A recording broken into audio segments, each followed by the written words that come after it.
Bilang bahagi ng pagdiriwang ng ika-30th Police Community Relations Month, nagsagawa ng Information Awareness Drive at Livelihood Training sa Barangay Bundok ang Regional Police Community Affairs and Development Unit Mimaropa sa pangunguna ni Police Lieutenant Colonel Roderick D. Tonga, Officer in Charge, Katuwang ang Calapan City Police Station, sa pamumuno ni Police Lieutenant Colonel Danilo Dris Jr. sa Barangay Bundok, Calapan City, Oriental, Mindoro noong ika-23 ng Hulyo taong kasalukuyan.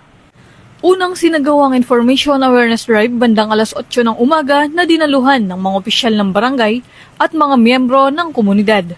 Tinalakay sa lecture ang mahalagang batas at programang pambansa tulad ng Republic Act 11313 o ang Safe Spaces Act o Anti-Bastos Law, Republic Act 9262, Anti-Violence Against Women and Their Children, Republic Act 9165, Comprehensive Dangerous Drugs Act of 2002, at Executive Order No. 70, Whole of Nation Approach to End Local Communist Armed Conflict o NTF-LCAC.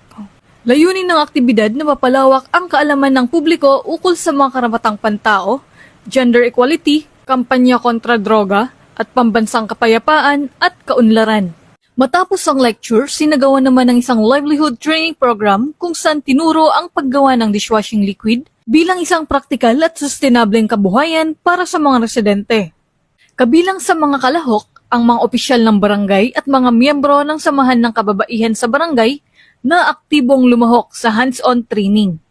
Ang mga gawain ito ay patunay ng patuloy na pagtutok ng Philippine National Police sa pagpapatatag ng ugnayan sa komunidad, hindi lamang sa pamamagitan ng kaalamang legal, kundi pati na rin sa pagbibigay ng konkretong suporta sa pangkabuhayang aspeto ng mamamayan.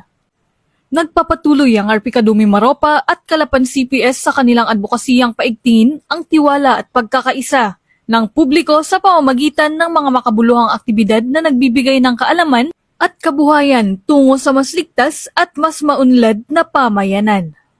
Mula dito sa Calapan City, Oriental, Mindoro, ako ang inyong PNN correspondent, Patrolwoman Desiree Padilla, alagad ng batas, tagataguyod ng Balitang Pulis.